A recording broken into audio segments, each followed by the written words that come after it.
देख रहे हैं हमारा खास कार्यक्रम पहेली। आपके साथ मैं हूं नवजोत रंधावा। हर बार की तरह इस बार भी हम अपनी पहेली की शुरुआत एक पहेली से करेंगे। तो हमारी आज की पहेली है, धन दौलत से बड़ी हूं मैं, सब चीजों से ऊपर हूं मैं, जो पाए ज्ञानी बन जाए, जो ना पाए ता उम्र पछताए। अब आप सुलझाइए इस पहेली की गुत्थी को। जवाब कार्यक्रम के आखिर में। हम रूबरू होते हैं आज की पहेली से। 4500 फीट की ऊंचाई पर महादेव का एक मंदिर, और इस मंदिर में शिवजी का दर्शन करने के लिए तैर कर जाना पड़ता है। कहते हैं कि इस मंदिर के 4 खंभों पर टिका है ये संसार। सनातन धर्म के अनुसार 4 युग होते हैं, सतयुग, त्रेता युग, द्वापर युग और कलयुग।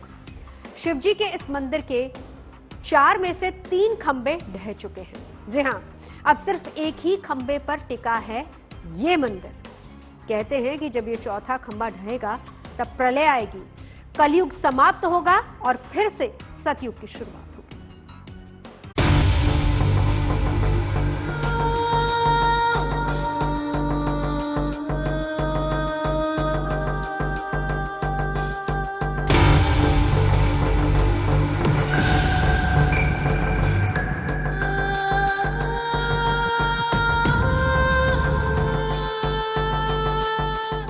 ये पहेली है कुदरत के सौंदर्य में छिपे तिलिस्म की।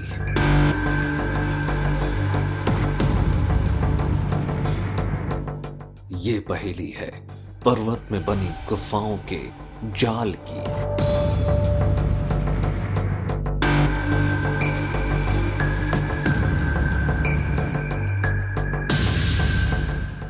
ये पहेली है युगों के आरंभ और अंत की।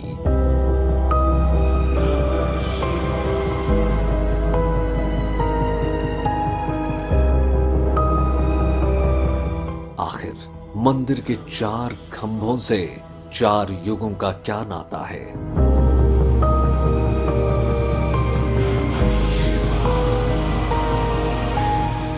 आखिर एक खंभे पर टिके शिवलोक की ये कैसी पहेली है?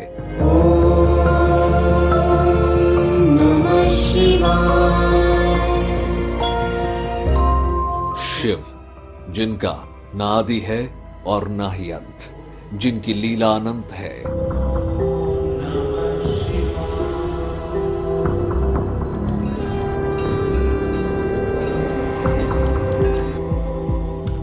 आस्था कहती है कि जब धरती हिम युग की चपेट में थी तब देवों के देव महादेव ने कैलाश पर अपना ठिकाना बनाया।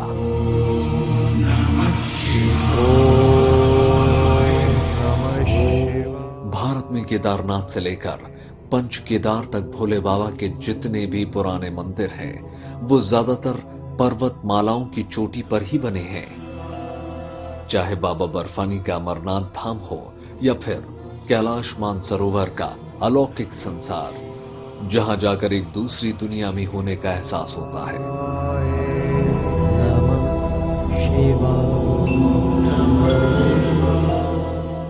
शिव के संसार की एक और ऐसी ही एक पहेली छिपी है अहमदनगर के हरिश्चंद्र की पहाड़ी पर, जहां केदारेश्वर महादेव के नाम से एक अनोखा शिवलिंग है जो एक गुफा में स्थापित है।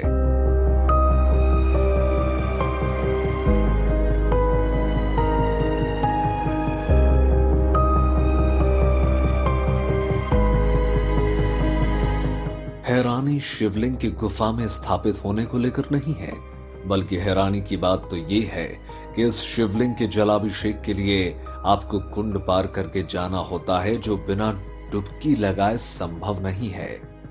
तो है ना अविश्वसनीय बात। यहां हरिश्चंद्र की पहाड़ी पर गंगाधर स्वयं कुंड में विराजे हैं, जहां जाने के लिए आपको जलधारा में उतरना ही होगा। बाबा के हर शिवलिंग से कोई ना कोई कथा जुड़ी होती है। केदारेश्वर महादेव से भी एक मान्यता जुड़ी है। मान्यता है कलयुग के अंत की। कहते हैं जिसका अस्तित्व है उसका विनाश भी एक ना एक दिन जरूर होगा। तो क्या वाकई एक दिन ऐसा आएगा जब कलयुग का अंत हो जाएगा? आखिर केदारेश्वर मंदिर के इन चारों खंभों ने क्या वाकई युगों की आयु तय कर रखी है? प्रमुख गुम्फा ये केदारेश्वर गुम्फा मानी जाती है। इस मंदिर की जो 4 स्तंभ है, कुछ लोक परंपरा है, विशेषतः आदिवासी जनजातियां का राज्य था यहाँ। जब विश्व का नाश होने वाला है तब ये स्तंभ गिरने वाले हैं, ऐसी उनकी जो कोई लोकधारा है वो बताती है। अभी ये जो मंदिर कहा जाता है केदारेश्वर नाथ का, वो बहुत पुराना है। जैसे उसका जिक्र पुराने जो हमारे पुराणास है, मत्स्य पुराण, अग्नि पुराण, स्कंद पुराण, इनमें भी उनका बहुत सारा रेफरेंस आया हुआ है। और इस रेफरेंस की वजह से हम ये कह सकते कि ये कम से कम सतयुग के आसपास के दरमियान वो बना हुआ है। इस गुफा के खंभे से जुड़ी एक अविश्वसनीय मान्यता हमारे सामने आकर खड़ी थी। मंदिर का एक एक खंभा एक एक युग की उम्र बता रहा था। धर्मशास्त्र कहते हैं कि सृष्टि प्रारंभ से अंत तक 4 युगों में बटी हुई है और इन 4 युगों के कालचक्र में सृष्टि का सृजन और विध्वंस होता है। इस मंदिर की मान्यता है कि शिवलिंग के चारों तरफ जो 4 खंभे हैं वो 4 युग बताते हैं। मौजूदा समय में 4 में से 3 खंभे गिर चुके हैं, जो बताता है कि सतयुग, त्रेता युग और द्वापर युग समाप्त हो चुका है।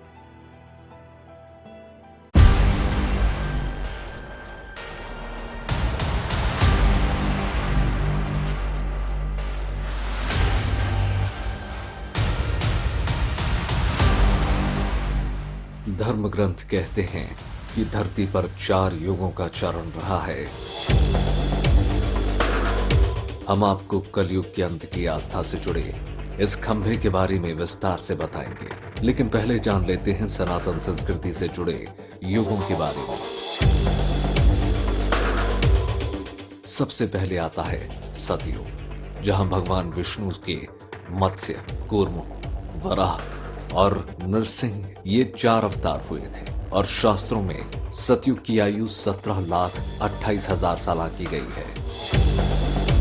त्रेता युग दूसरा युग था जिसमें अधर्म का नाश करने के लिए भगवान विष्णु ने 3 अवतार लिए थे, जिसमें वामन अवतार, परशुराम अवतार और श्री राम अवतार के नाम से जाना जाता है इसको। और शास्त्रों ने त्रेता युग की अवधि 12,28,000 साल की मानी है। तीसरा युग द्वापर युग था, जिसमें भगवान विष्णु श्री कृष्ण के रूप में अवतरित हुए।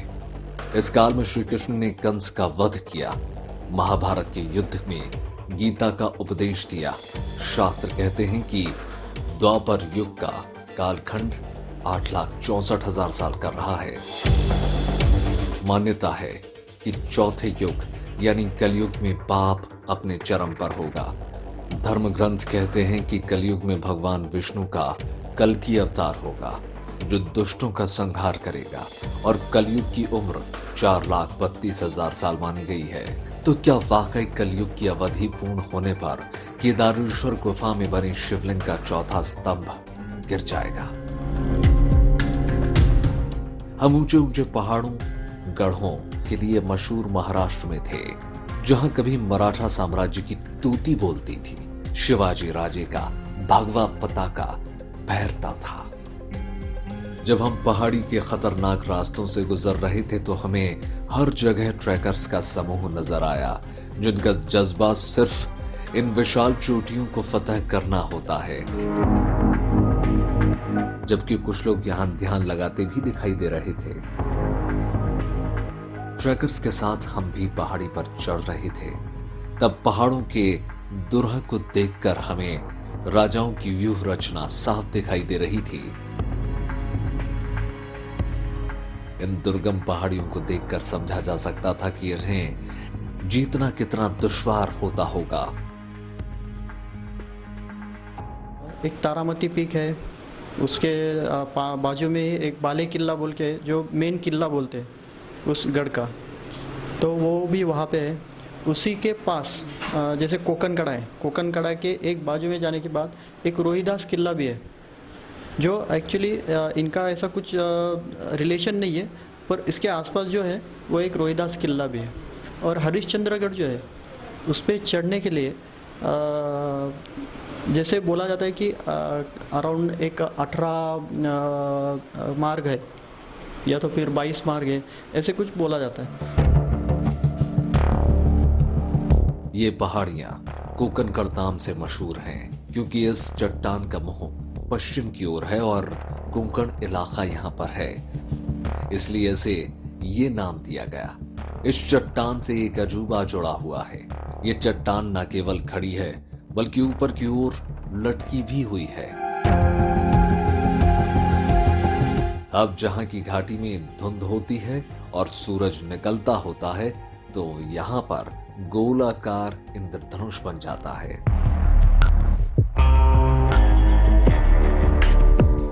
यहीं पास में ही तारामती की चोटी है जो यहां का सबसे ऊंचा स्थान है, जहां से सिद्धगढ़ के किले समेत दूर दूर तक साफ देखा जा सकता है। कुदरत के दिलकश नजारों और दुर्गम पहाड़ी से होते हुए हम भी केदारेश्वर मंदिर के मुहाने तक आ पहुंचे, जहां तक पहुंचने के लिए हमें करीब 4500 फीट की चढ़ाई चढ़नी पड़ी।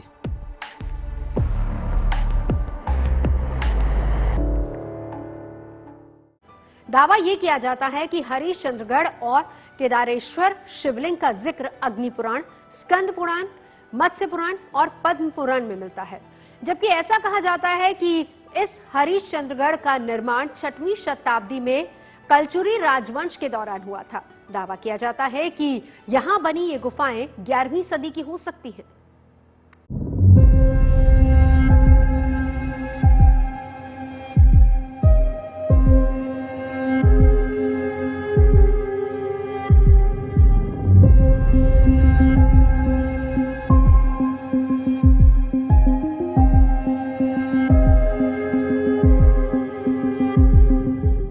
इस विरासत को लेकर कई दावे मिलते हैं।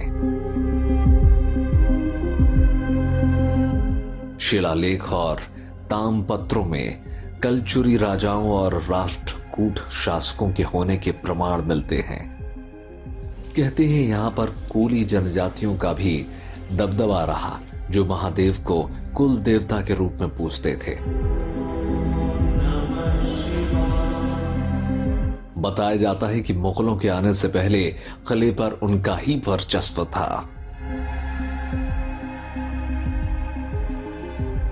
बाद में यह किला मुगलों के अधीन हो गया, जबकि 1747 में यहां मराठों की सत्ता रही। प्राचीन लोकधारा यही कहती है, अगर मैंने पहले ही बताया है कि महादेव कोली जो जनजाति, आदिवासी जनजाति है, उनका कुछ देर तक इस किले पर अमल था। उनको जो प्रथा परंपरा है, उनके प्रांत आदिवासी जनजाति की लोगों की प्रथा परंपरा यही बताती है कि जब विश्व का नाश होने वाला है तब ये स्तंभ गिरने वाले हैं। ऐसी उनकी जो कोई लोकधारा है वो बताती है। जब हम केदारेश्वर मंदिर में पहुंचे तो वहां जोरदार बारिश हो रही थी। हमें बताया गया कि मंदिर के आसपास कई छोटी बड़ी गुफाएं बनी हुई हैं। ये गुफाएं पूरी किले में फैली हुई हैं। इनमें से कई तारामती शिखर की तलहटी में बनी हैं, कुछ मंदिर के पास तो कुछ गढ़ के पास जंगलों में हैं। केदारेश्वर की गुफा में की गई नक्काशी से पता चलता है कि यह किला मध्ययुगीन काल का है। दावा किया जाता है कि यह गुफा पाषाण काल की बनी है, जब हर चीज का निर्माण पत्थर से किया जाता था। जहां गुफाएं एक विशाल शिला की कटिंग को काटकर बनाई गई हैं, वहीं मंदिर का निर्माण पत्थरों को तराश कर किया गया है।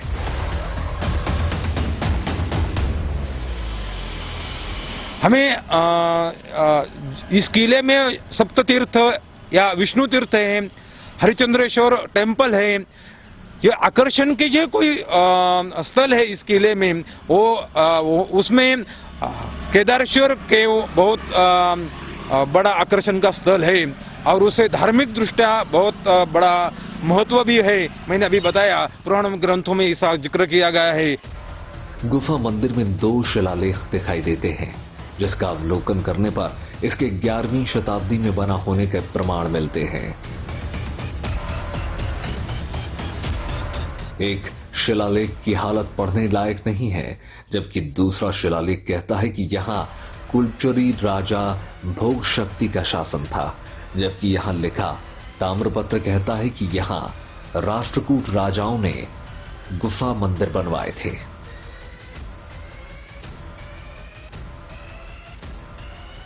एक हुंडिका वाटिका नामक जो ताम्रपत्र है वो राष्ट्रकूट राजवंश के अभिमन्यु जो राजा थे उसका वो ताम्रपत्र है। उस ताम्रपत्र में भी ऐसा दक्षिण पथ में अभिमन्यु राजा का यहाँ अमल था। उन्होंने कुछ यहाँ गुफा मंदिर बनाए हैं, ब्राह्मण लेनी है। मंदिर के पूर्व में एक झील है जिसे सप्त तीर्थ भी कहा जाता है। इसके तट पर छोटे छोटे मंदिर बनाए गए हैं, जिसमें भगवान विष्णु, गणेश और कई देवी देवताओं के छोटे छोटे मंदिर हैं। हमारे सामने था वो शिवलिंग जिसके खंभे को लेकर हैरान करने वाला दावा किया जा रहा था। हम भी ये देखकर हैरान थे। गुफा की गर्भगृह के 4 खंभों में से 3 खंभे टूट चुके थे और चौथे खंभे पर ही शिवलिंग के ऊपर का छत्र टिका हुआ था। दावा ये किया जा रहा था कि जिस दिन ये चौथा खंभा भी गिर जाएगा उसी दिन सृष्टि का विनाश हो जाएगा।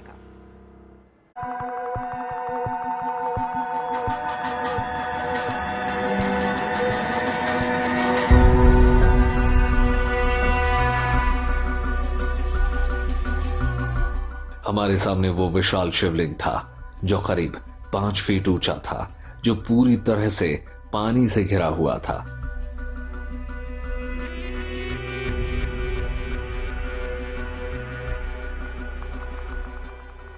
आप देख सकते हैं शिवलिंग के ऊपर एक विशाल चट्टान बनी हुई है, जबकि गुफा को सहारा देने के लिए शिवलिंग के चारों ओर 4 स्तंभ बनाए गए थे। आस्था कहती है कि इसके 3 स्तंभ टूट चुके हैं, यानी सतयुग, त्रेता युग और द्वापर युग की कथा को बयान करते 3 खंभों का युगों के साथ ही अंत हो गया है, या फिर ये स्तंभ कुदरत की मार से बेदम होकर गिर गए। केदारेश्वर केव के बारे में बताना चाहता हूं कि प्राचीन मान्यता और संदर्भ हमें ये बताते हैं। इस मंदिर में 4 जो स्तंभ पहले थे, अभी कुछ का पानी की वजह से और काल का आघात उस पर हुआ है, इसीलिए कुछ खंडित हो गए हैं।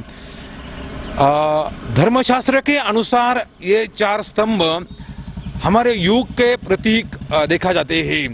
इसीलिए केदारेश्वर गुफा ये हरिश्चंद्रगढ़ किले के बहुत बड़ा एक वैशिष्ट्य है, उनका वो जो एक आकर्षण स्थल है। इस मंदिर का सबसे बड़ा दावा तो इस चौथे स्तंभ को लेकर किया जा रहा था। मान्यता है कि जिस दिन ये चौथा स्तंभ अपनी उम्र पूरी कर लेगा, उसी दिन इस कलयुग का सूर्य भी अस्त हो जाएगा। उसमें से एक शिवलिंग भी है जो पूरा एक पहाड़ काट के अंदर बनाया, बहुत बड़ा। उसमें टोटल 4 पिलर रहा करते थे पहले। तो उन 4 पिलरों में से अभी तक तो 3 पिलर गिर चुके हैं, और मान्यताओं की वजह से ऐसे कहा जाता है कि पहले जो 3 पिलर गिरे वो 3 युग के प्रतीक थे, जैसे सतयुग, द्वापर युग, त्रेता युग। वो 3 युग जैसे खत्म हुए वैसे वो 3 पिलर गिर गए। अभी ये जो एक पिलर बचा हुआ है वो कलियुग का एक प्रतीक बोला जाता है। जब वो गिरेगा उसके बाद कलियुग का अंत होगा, ये भी कहा जाता है। इन 4 खंभों से जुड़ा कलयुग के अंत का ये इकलौता दावा नहीं है। मान्यता है कि उत्तराखंड की पाताल भुवनेश्वर गुफा में भी कलयुग के अंत का रहस्य छिपा है। मान्यता है कि इस गुफा में चारों युगों के प्रतीक के रूप में 4 पत्थर स्थापित हैं, जिनके नाम मोक्ष द्वार, पाप द्वार, रण द्वार, धर्म द्वार हैं। इनमें से 3 द्वार बंद हो चुके हैं, जबकि धर्म द्वार को कलयुग का प्रतीक माना जाता है। कहते हैं कि जब कलयुग का अंत होगा, धर्म द्वार भी बंद हो जाएगा। पाताल भुवनेश्वर गुफा को लेकर एक और खास बात यह भी है कि यहां एक शिवलिंग है जो लगातार बढ़ रहा है। ऐसी मान्यता है कि जब ये शिवलिंग गुफा की छत को छू लेगा, तब दुनिया खत्म हो जाएगी। सनातन संस्कृति में दैवीय स्थानों से कोई न कोई कथा जरूर जुड़ी होती है, जो कि हमारी आस्था और धर्म के आधार है।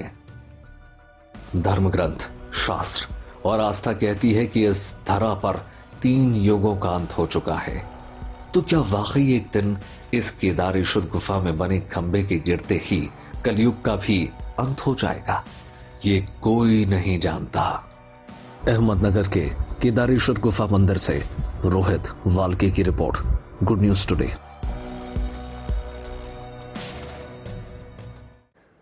सदियों से आस्था से जुड़े हैं हमारे धर्म ग्रंथ, वेद और पुराण, जो युगों युगों से इंसानी सभ्यता का मार्गदर्शन करते आ रहे हैं। और मान्यता यह है कि हमारा सूर्य भी आकाश गंगा के मध्य का चक्कर लगाता है, और इस एक चक्कर में उतने ही साल हैं जितने 4 युग में होते हैं।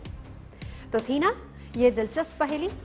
हमने अपने कार्यक्रम की शुरुआत में आपसे एक पहेली पूछी थी, उम्मीद है कि आपने उसका जवाब ढूंढ लिया होगा। तो पहेली थी, धन दौलत से बड़ी हूं मैं, सब चीजों से ऊपर हूं मैं, जो पाए ज्ञानी बन जाए और जो ना पाए ता उम्र पछताए।